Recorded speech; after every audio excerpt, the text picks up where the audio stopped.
Yes, that timer is epic. Epic. So now people expect something from me. Wow. Hello, guys. Hello, everyone. My first solo stream. Can everyone hear me okay? Is the mic working? Is the sound good? Um, Usually, I have a different stream. We have the Dutch angle during this period, but some people can't make it. And um, yesterday we were supposed to have a stream um, of the new show, the writer's block, but that didn't happen either. So, and I felt a little bit sad. I felt a bit sad yesterday that I couldn't stream, and the world is a bit weird, and I need this sometimes. Something to keep me occupied, and I want to interact with you guys. So I thought, why not do it alone? Usually, I don't do it alone because I get a little bit nervous, and I think when I work with other hosts or guests, then I can share my we we can do it together. It kind of helps me. But you are all great people, so let's see how this goes today. Let's say hello to you guys. Edith. Hello, Edith. Roland, my good friend Roland Lammers. Let's go. Was that long enough or too short? 58 Underground. Hello, all. Hello, 58 Underground. Nicholas Gear. Hey, welcome, Nicholas Gear. Welcome, sir. Nicholas Gear made this awesome, or commissioned this awesome pinup with like a dozen indie comic book characters.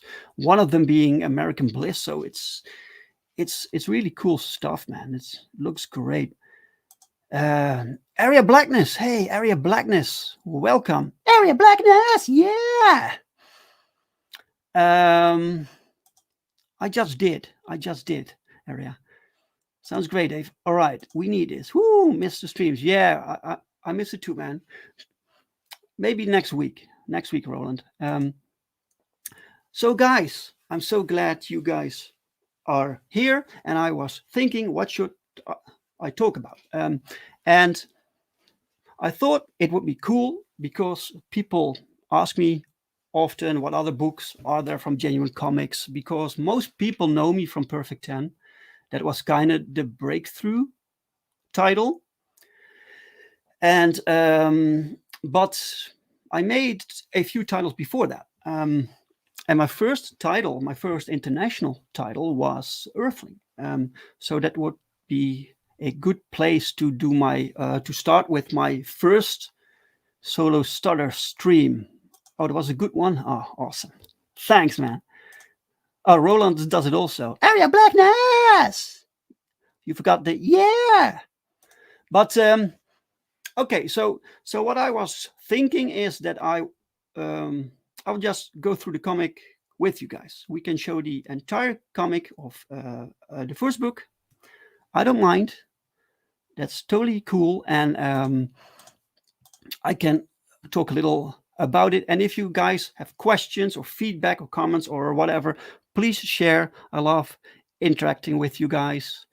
So let me share the screen. Let me share the screen, guys. I don't need sound. I don't think I need sound. No, I don't need sound. There we go. Share. Woo. Okay, guys.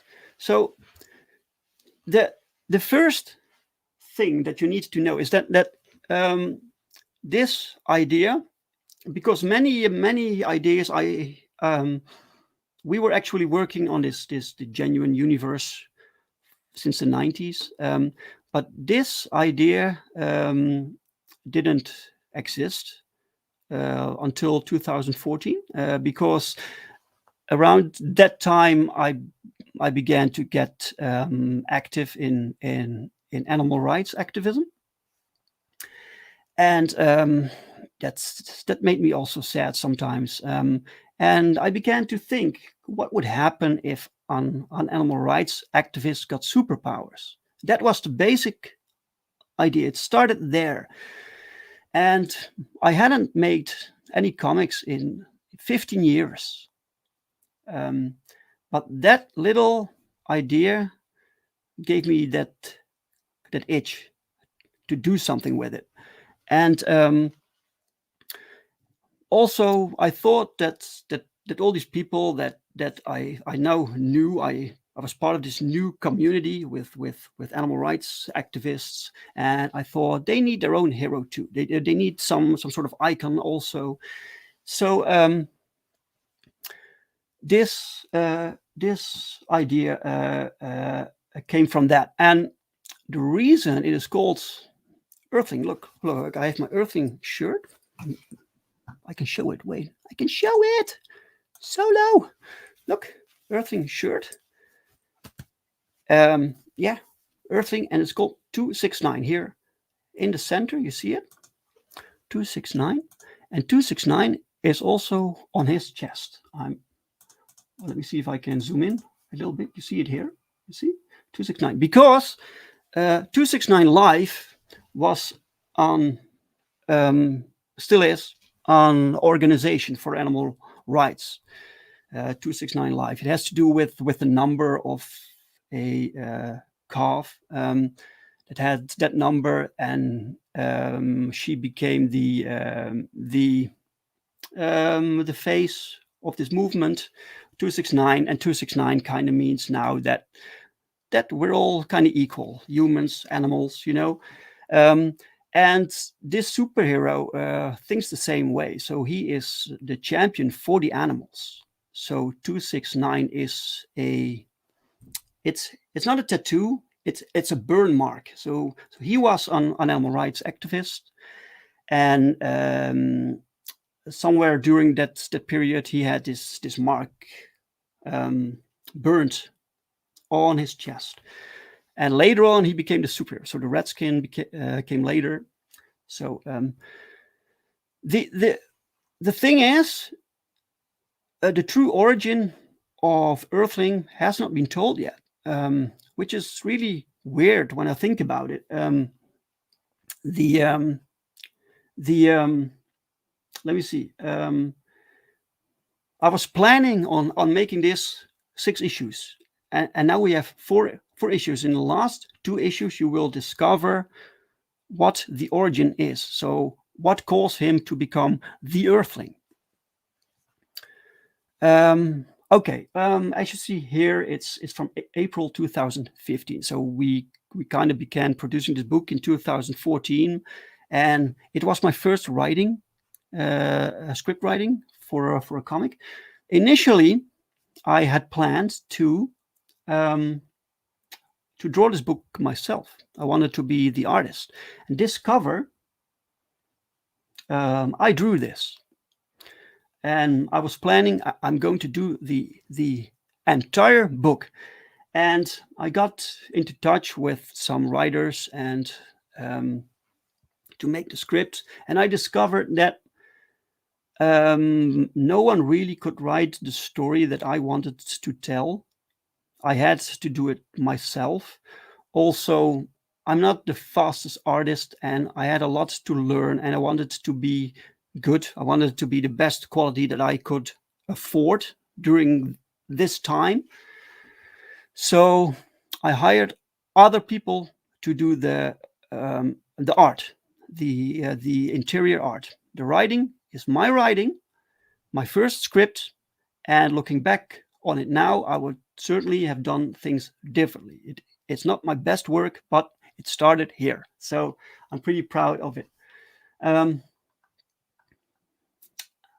Anyway, for the animals, I took a reference from photos, to make sure they look right. You should never draw animals from memory unless you really know what you're doing. So Let me see. Area says, Dave, you're a great artist. Maybe draw a short story. That would be really cool. Yeah, it would. It totally would, man. If I can find the time, I would love to do that. And Ronald Lammers here, Mr. Ronald Lammers, he also colored this cover. Not this version. This version is colored by Jeremy Scott Browning, but he made a different version that is featured in the Earthling art book. Anyway, so a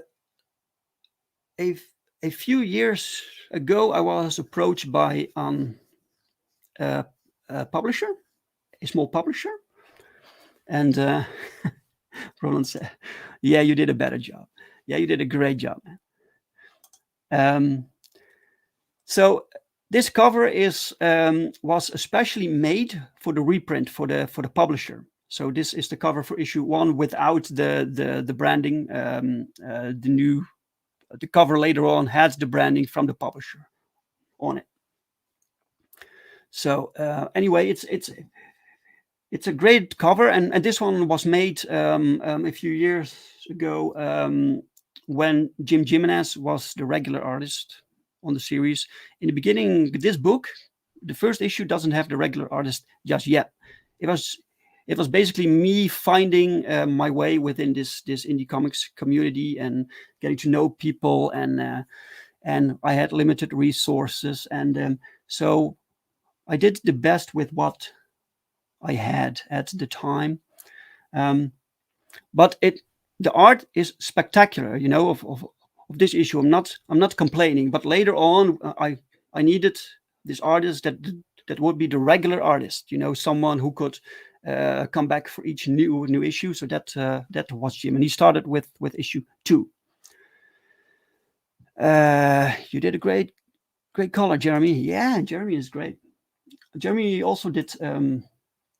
This is one extra pinup by Bien Flores. Bien Flores was the artist that did part of this first issue.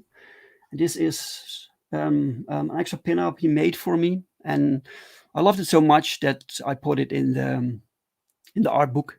So it's really cool. Yeah, Bien is great. Anyway, into the story. So, like I was saying, I was planning on drawing this myself. I actually drew the first 2 pages, 3 almost. So this page was completely done by me. And around page 3, I was thinking, no, I can't do this. It's too much. And I brought in Bien Flores, and I told Bien Flores, just start over. I want everything in the same style. This is your thing now, so make it however you want. But he basically replicated my layout. So this is basically what I drew, only he redrew it. So I wish I could have found the original in time for the stream, so I could have shown you guys, but I couldn't find it, unfortunately. Anyway, this is the first page. You get the opening shot of the city. The city is called Franciscus Haven. I wanted this story to take place in the Netherlands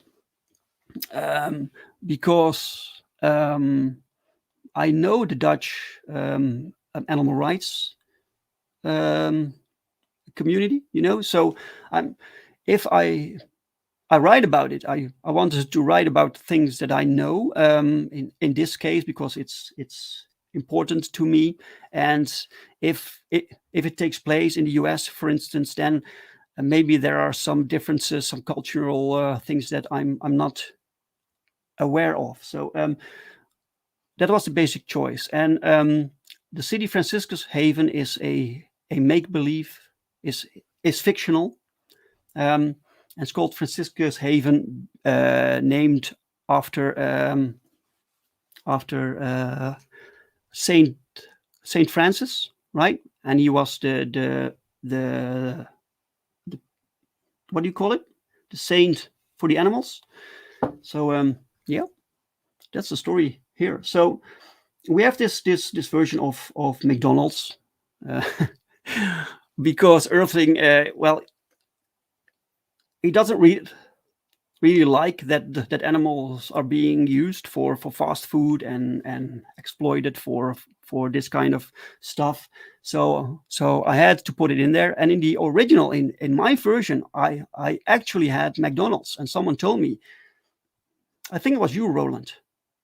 I think you told me, is it wise to do that? Maybe they don't like it, they come after you. uh, uh, and so I was like, better safe than sorry. So I just changed it and I called it Wacky Burger and just moved the logo over upside down. So it's called Wacky Burger now with the colors inverted. It's blue now, blue and yellow. So the McDonald's clown got new colors also. And so here's the McDonald's clown, and he wants to give this guy this card, this card for Wacky Burger, where you can get stamps and then you get your free burger. And he pushes him aside, and they don't get it, man. People don't get it. Oh, Wacky Burger, yeah, indeed. So and so you see him thinking and listening to other people, and here you see the first indicator of what Earthling's powers are. You see here, let me see if I can enlarge it. Blood out, extraordinarily keen sense of smell. So basically, what he does, he has in him all the abilities from other animals, from all animals. So he can use abilities from animals, a bit like Animal Man, extraordinary keen sense of smell. So, and here you see it, how it works. So he's following this trail. Wacky Burger is one of the best names. You, yes. So many trivia. Saint Franciscus, yes sir. Saint Franciscus, that was the guy. So the trail leads them here to this door, and we hear this people talking. We see this people talking, and we don't really know where it comes from. Okay, then we get this page. So here Earthling opens the door with Siberian tiger claw strength. So he uses the strength of the Siberian tiger with the claws to rip open the door and remove it from its hinges. 50th Underground says that was a great touch, indicating the animal and power. Thank you, man. Yeah, you have Animal Man. I don't know if you read it. Animal Man, each time he uses his power, you see the animal somehow, and I didn't want that. I wanted to be it more, a little bit subtle, for various reasons. But so, and then you see here, it's like the back entrance of this kitchen, and here you see, man. You see all all the cadavers of pets. So what you see is dogs here and cats, and basically in the previous page here you see something. You see them talking about how pets were missing in the city, and Earthling took it upon himself to look for them, to search them. And here he figures out what happens to them. So you get this little fight here where the chef, intruder, get out of here, restaurant is closed, you go now, or you now go, or what? And this is the first time you see his symbol. Uh, he calls him devil, and Earthling says, "I'm not the devil here," and he basically breaks his arm, and the other guy runs out. So then we skip somewhere else. So one thing is about this series that I I sent this series a few years ago. I sent it to this site called Vegan News, and they wanted news to tell about anything that had to do with veganism, animal rights, And I was telling them I have this comic book series, and we have 4 issues out now, and would you like to feature it? I thought it would maybe help me, it would help the book get more eyes on it. And so I sent them 4 issues, all 4 issues. And later on, I think 1 month later, or a few months later, they made this video, this review video. It was totally weird. So keep in mind, this was before I even realized that um, that you had this strange thing going on with people who are offended by everything, and you so basically what I saw is that the book was called Racist, and I was like, what's going on? And so the guy reviewing it, he showed this, and he thought it was really terrible that the chef was Chinese for some reason. Basically, the entire thing here is based on this myth that we have here that the Chinese people eat cats. It is maybe not true, but it's like this little thing that the people here in the Netherlands know, and so I thought, let's make him Chinese, and he's stealing cats and dogs, and then this reviewer said that Earthling kicked his ass and let the white guy go, and that's it. That was the review, and which is odd because when you read on, you see the white guy gets his due. Hey, let me see. Dr. Ino, welcome, Dr. Ino, welcome, man. Not a comic for kids. No, not really. No. The thing is that if I want to tell this honest story about things that happen to animals that basically created Earthling, right? I need to be able to show the horror. So I can't really make it for children. This is what actually happens. It's just a superhero story, but it's based on things that are unfortunately real.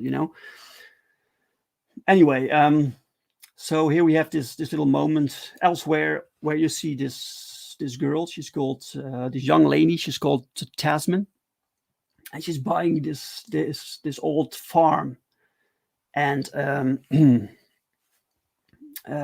then she gets a call from someone else who is Max. We now know this is Max. If you read Perfect 10, you know Max is the one who is in contact with all the superheroes, and he tells her there's something going on in Francisca's Haven.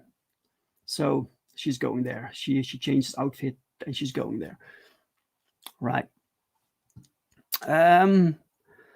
Nowadays, people always looking to find something to disagree with. Sad times. Yeah. This was about the time that I thought I'm just going to do what I want. If people want to misinterpret things or I can't help that. So, and I kind of stepped away from Earthling for now, to do Perfect 10 and to do Dream Girl.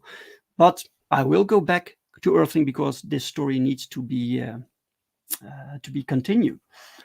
So, and now we're back, and you see here this guy, he gets smashed through the window, and then he says, "Oh, I'm so sorry. There's no need for this." And Earthling says, "This is where you get to know Earthling, what he's about as the reader." So the thing is, Earthling is not a character that will appeal to many people, to everyone. It's he is very he has his principles, very strict, and he doesn't really like humans much. So, um, but he is so much fun to write, man. He's fantastic to write. So this guy is called Bagel Mills. Uh, I based him on someone I know, at least the name. So Bago. So this guy that I know in real life is called Tasso. His last name is Muller. So I kind of Tasso means bag in English, and Muller translated to Mills, so Bagel Mills. Um, so he tells him, "You get what you deserve. You abuse animals." And then basically, Earthling wants to know the people who delivered the animals. So called the animals, and he says that the guy that Bago says that he's just stepping in for someone else who usually does the job, but this person is in the hospital. He's in Saint Franciscus Hospital. So now Earthling knows where to look. Whoa, I didn't get the max connections yet. Ooh.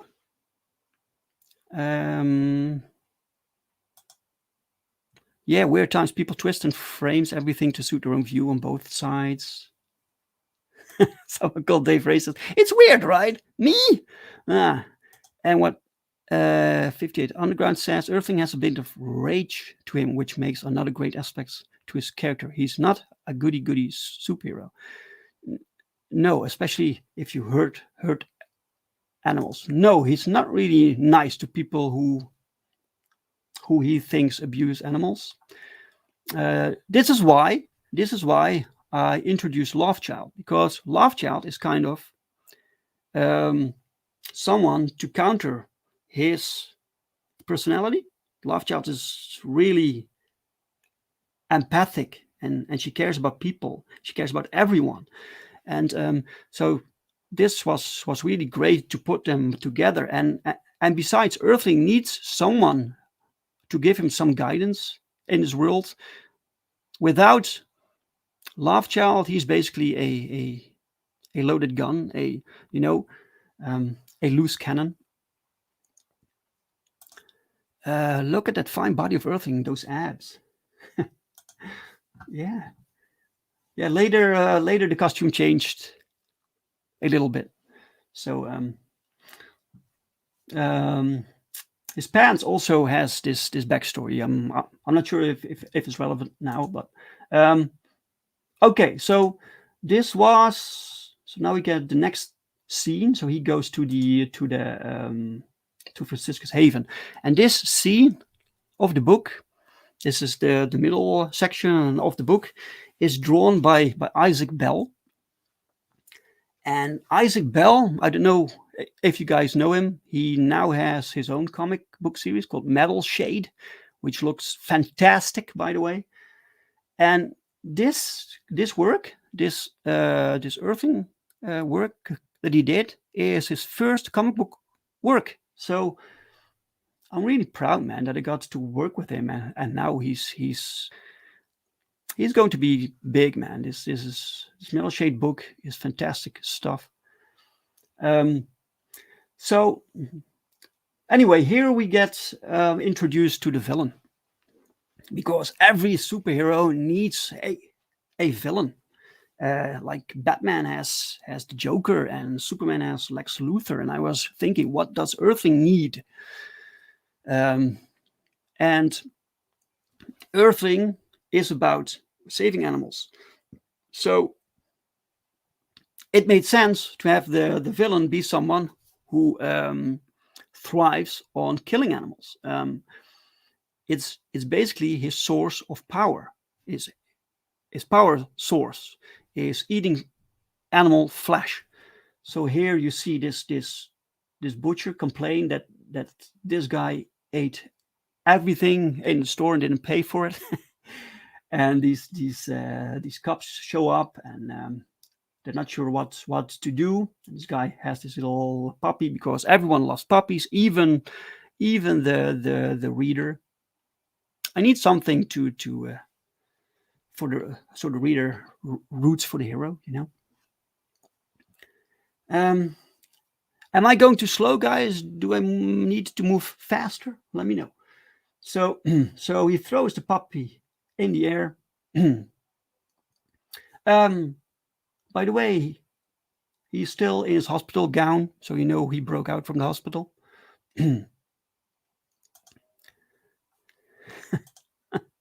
Look at the fine body of the carnist, that belly. Yeah, yeah. His name is the Carnist.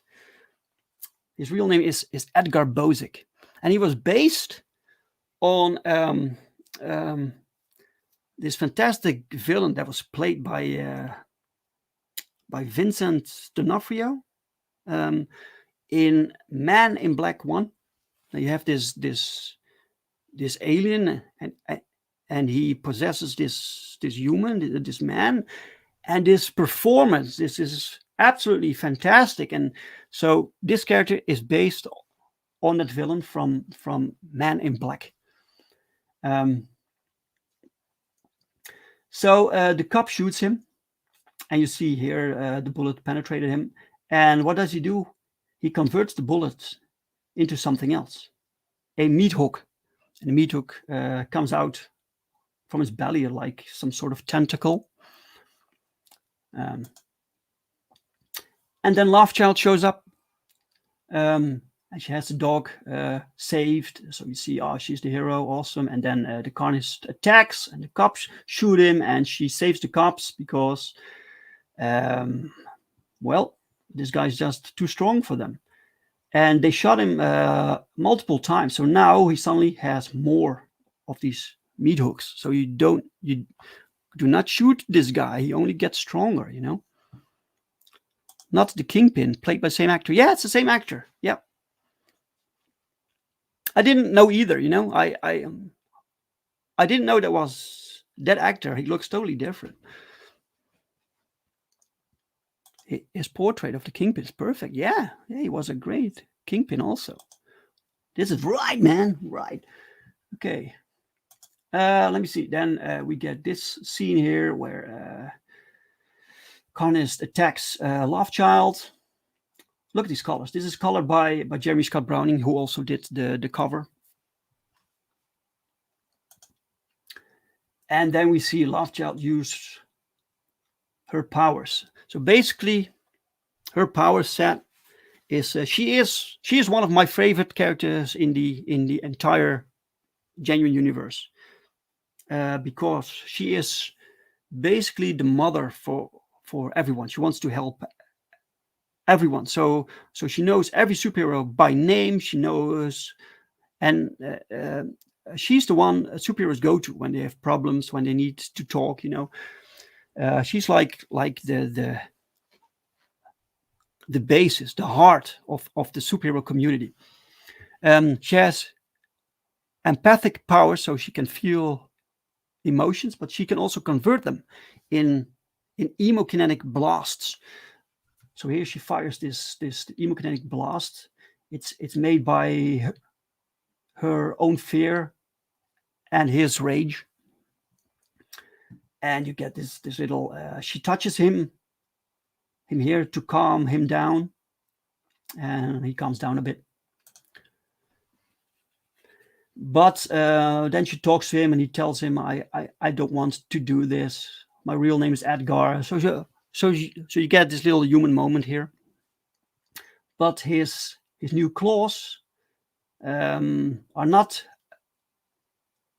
affected by her power. So they attack her. They get this sexy scene here, and this is really Liefeld. Like the 90s. You can see where Isaac has his influence from. Um, like a million teeth. Like this is fantastic, man. This is such a cool scene. It's so well drawn, and the colors. I really like this, man. And then you hear Earthling is here, yes, because Earthling was told that that's the person he was looking for was at the hospital. So he stumbles upon this guy, and he punches him to save her, and then he rips the chains, the meat hooks from his body, and he asks, "Are you okay, Miss Lovechild?" Because the whole world knows her. She's famous, Miss Lovechild, but he is new. And she says, "Yes, only embarrassed. Who are you?" And he says, "Just an Earthling trying to help." So this is where he got his name. So it was not like he got his powers and he was like, "My name is now Earthling." No, it didn't happen like that. He told Lovechild, "I'm just this Earthling helping out." Um, and the Carnage jumps away. You get this scene, and these two people are friends of mine. They just got married, so I put them in this book. Um, okay, this spread. This was Isaac's request. Isaac drew this, and initially the scene was 1 page, and Isaac asked me, "Can I please make this a double page spread?" Okay, man, do your thing. So look at this, man. So I told him make it gruesome. So the carnist basically eats the horse, and he gets even bigger. And Earthling sees it, and he gets so pissed off, so incredibly angry. You see him flying here, so you see here. Let me see if I can enlarge. If you guys want me to enlarge stuff, just ask me, okay? So white-throated needle tail, swift aerial abilities. So that's how he can fly. She can fly because she uses these emokinesis. And he witnesses this. To him, this horse is more important than whatever, than any human. So he's really pissed off. He's here to defend this animal. And African lion, strength, speed, agility, claws. I'll tear you apart. So shit's going down, man. Shit's going down. So we need to jump away. Calm down. I want to keep the suspense a little bit. Okay, so you get this scene with the doctor where Isaac jumped out the window. Sorry, I mean Edgar. Isaac is the artist here. And we're back to the artist Bien Flores, by the way. Bien Flores did the first part and the last part. So yeah, and then you get the doctor, and you get this lady. This lady is called Mariam Arestawati, and she is like a some sort of intelligence agent for Division M. So something happened here that's metanormal, M level. So metanormals are these people with superpowers. There's a new one now. She shows up to investigate what's going on. And the doctor explains that he was kept on a special diet because he has tumors, and then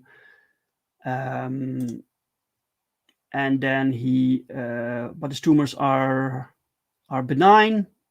His body mass doubled, and it had to do with the animal protein. So and then he escaped. So okay, next scene. Yeah, next scene. Woo! Love the colors and detail. Oh, thank you, man. Thank you. So this school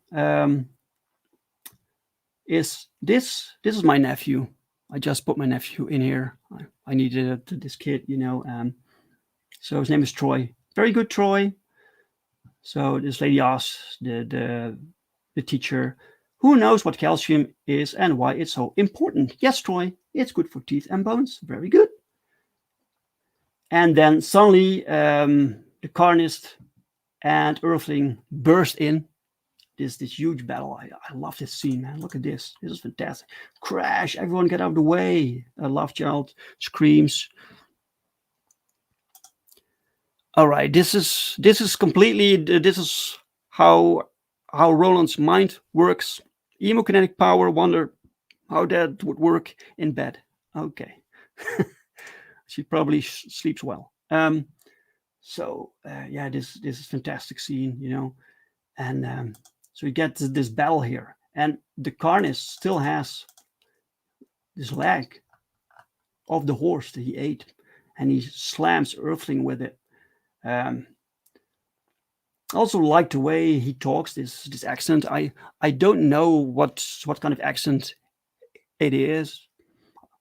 I just gave some rules, like we replace this letter with this letter, and you get this weird speech. What's up?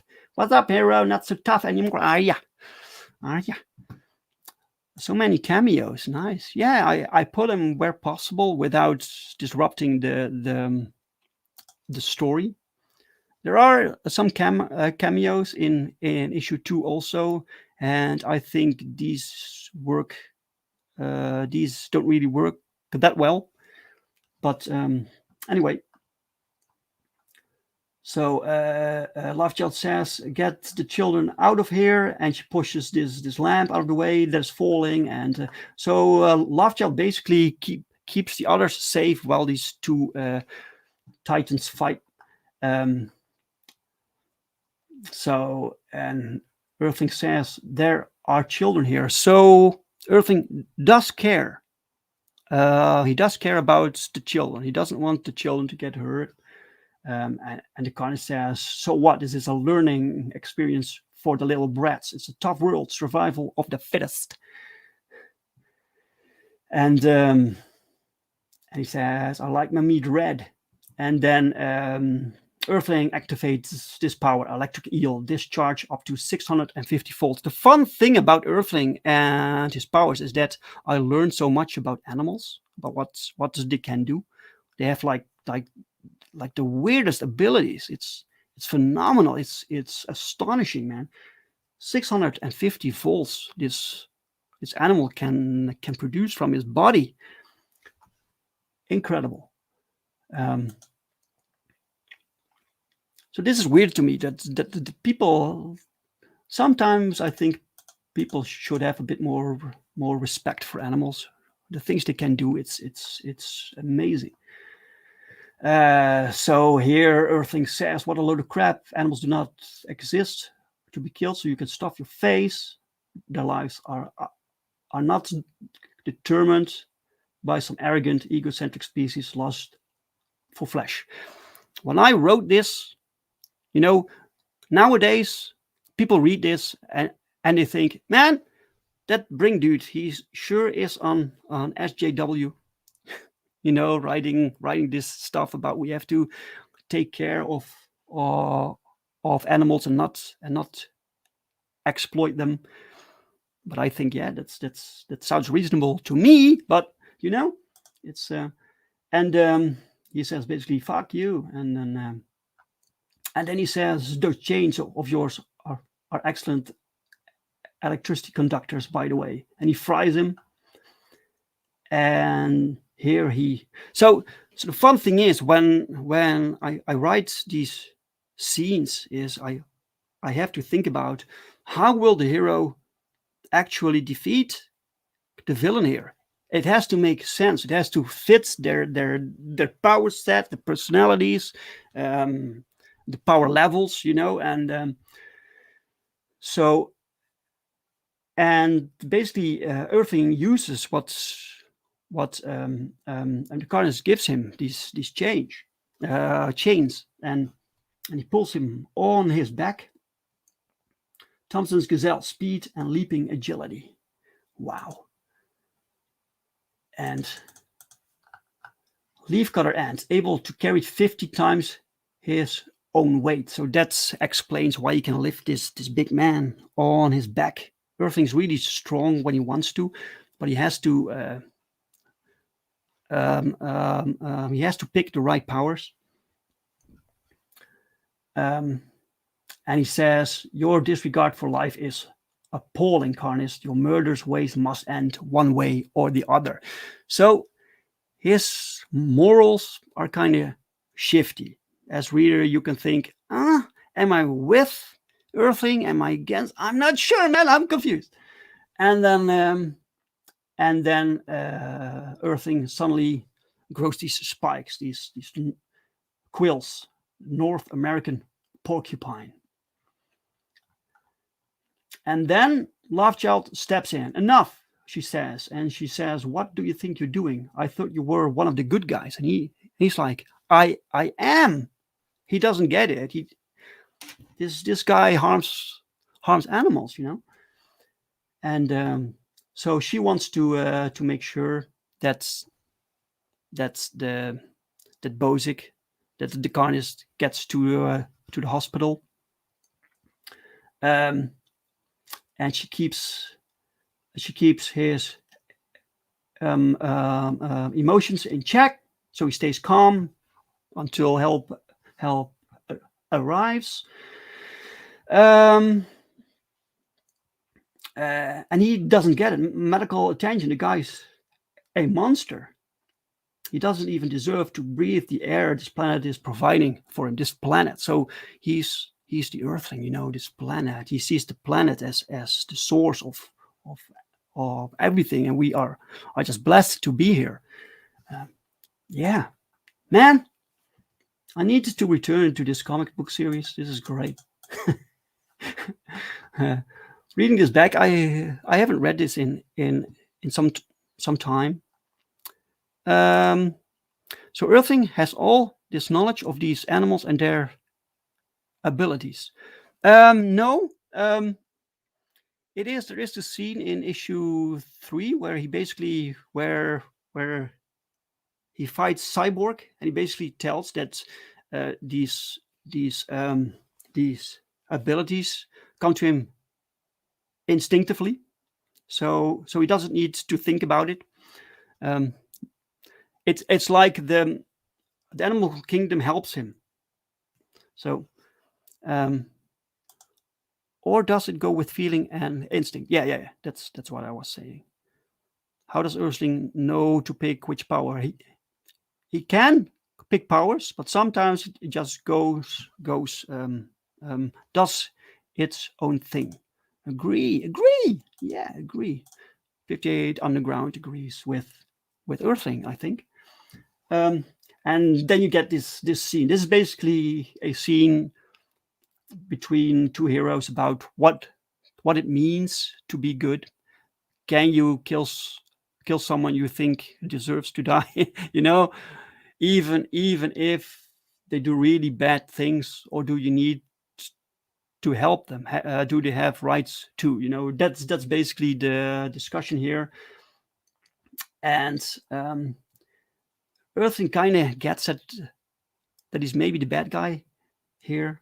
And yeah, it's a good scene. I won't read it. It's in the book, so if you can get it.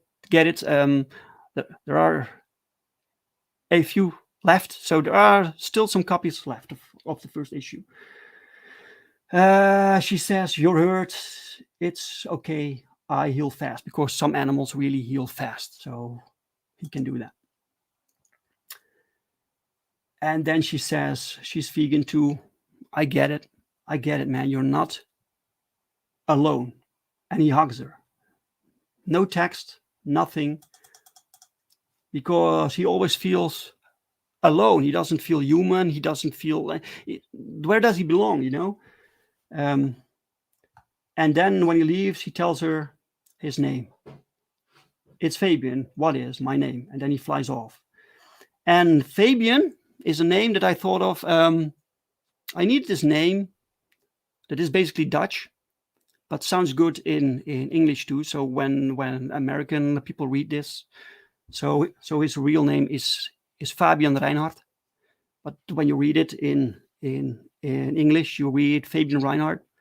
It sounds good, you know, it works. Another Dutch name would be Guus. So, for instance, I give him the name Guus, and English people read it Guus, Guus, Guus. It doesn't sound right, you know.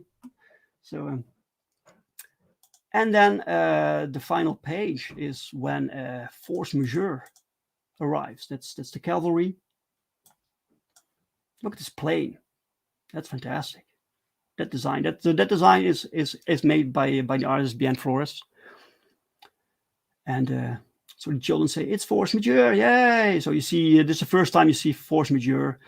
They will still have their own book someday. They're basically the four elements, you know.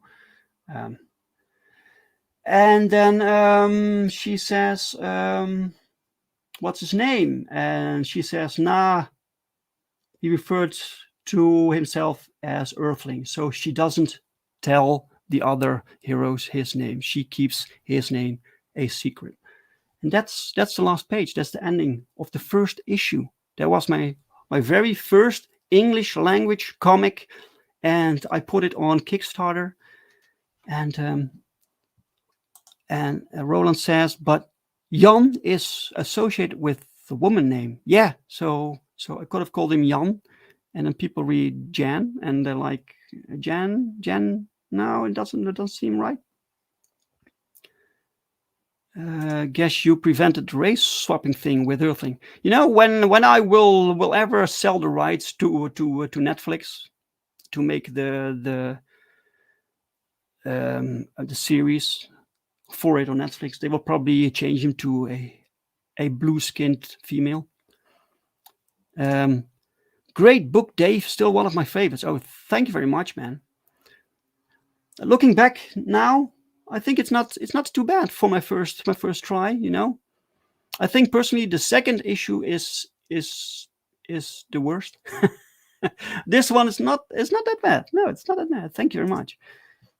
Yeah, and then we had this little extra pinup by Pau Rodriguez. I know Pau for 5 years now, man, and this was the first commission he did for me.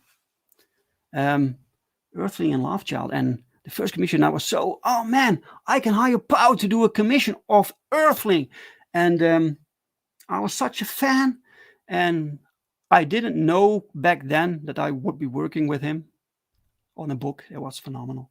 So basically, that's the story of Earthling, guys. That's it. That's. I hope you liked it. I hope you appreciate the effort I put into this to show you the book, to show you the story, the first ever international book that I made. And let me see. Stop screen. Yeah, stop screen. Okay. And yeah, I'm so happy that you all showed up. You all showed up. Yeah, the next stream is about the second issues. Would be fun to see. Yeah, we can do this again. Another stutter stream.